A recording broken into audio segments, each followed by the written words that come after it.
de la couleur d'un cierge. Lucia inspira. Elle se mit en devoir d'escalader la pente raide, le sol meuble, spongieux, qui très vite se détacha en motte lourde pour coller à ses semelles. Toute cette eau qui lui rinçait le visage coulait dans ses cheveux, le long de ses cervicales et de sa colonne comme un ruisseau rebondissant de galet en galet. Elle perçut les coups sourds de son cœur dans sa poitrine, tandis que les grandes croix semblaient descendre vers elle. Sous le ciel d'encre, des lueurs écorchaient par dizaines les ténèbres de l'après-midi orageux. Des ombres blanches passaient devant elle. Des techniciens en combinaison intégrale qui effectuaient des prélèvements et cherchaient des traces que l'averse n'aurait pas effacées. Elle suivit le parcours matérialisé par un ruban clair dans la pénombre, au milieu des rigoles qui dévalaient la colline.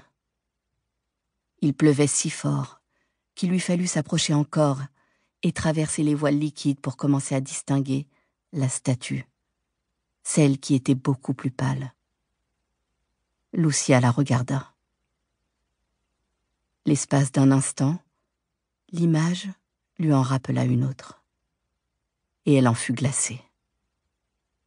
Puis elle ouvrit la bouche, un cri muet bloqué dans sa gorge quand la réalité de ce qu'elle voyait lui sauta au visage. Non, ce n'était pas possible. Ce n'était pas vrai. Ça ne pouvait pas être lui. La pluie ne s'arrêtait pas. Elle tombait. Opiniâtre, drue, oblique. Lucia frissonna. Elle était hors d'haleine. Elle aurait dû avoir chaud après la montée. Et cependant, elle avait froid. Froid jusque dans ses os. Froid jusque dans son sang. Car ce qui se trouvait là, à plusieurs mètres au-dessus du sol, suspendu dans le ciel pluvieux, n'était pas une statue, mais bien un homme. Quelqu'un qu'elle connaissait. Son collègue de travail, son ami, son coéquipier, le sergent Sergio Castillo Morera. 35 ans, marié, père de 2 petites filles, un bon flic, un bon père, pour ce qu'elle en savait. La pluie tabassait le corps nu et dégoulinant, ses chairs livides, le dessin élégant de ses muscles. Malgré elle, elle nota un détail incongru.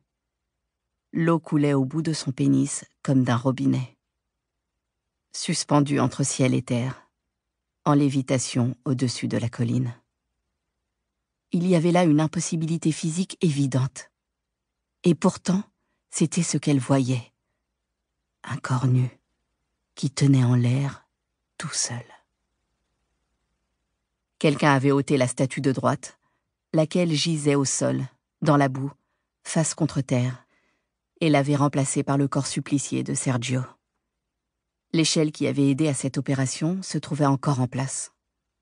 Les bras en croix, Sergio tournait son visage vers le ciel noir, la tête renversée en arrière, comme pour implorer une grâce qui n'était pas venue. Quelqu'un, homme, femme, lui avait planté un tournevis dans le cœur à maintes reprises, avec une violence inouïe, comme s'il avait cherché à le faire exploser. Il y avait plusieurs plaies profondes entre le sternum et le téton gauche, et le manche du tournevis dépassait encore de l'une d'elles. L'univers a ses mystères, songea-t-elle. À lui seul, le Soleil représente 99% de la masse du système solaire. Il n'y a aucun son dans l'espace. Pour chaque être humain sur Terre, il existe environ 1,6 million de fourmis. L'une des plus anciennes œuvres littéraires de l'humanité s'appelle l'épopée de Gilgamesh. Elle est rédigée sur des tablettes d'argile et son personnage principal était déjà obsédé par la mort. C'était Raphaël, son petit frère, qui lui avait appris tout ça. Mais ce mystère-ci était pour Lucia le plus grand, le plus incompréhensible de tous. Celui de la cruauté, du mal absolu. Elle sentit la nausée monter, se força néanmoins à fixer cette atrocité qui défiait l'entendement. Il n'y avait aucun clou, aucun lien qui maintint le corps contre la croix.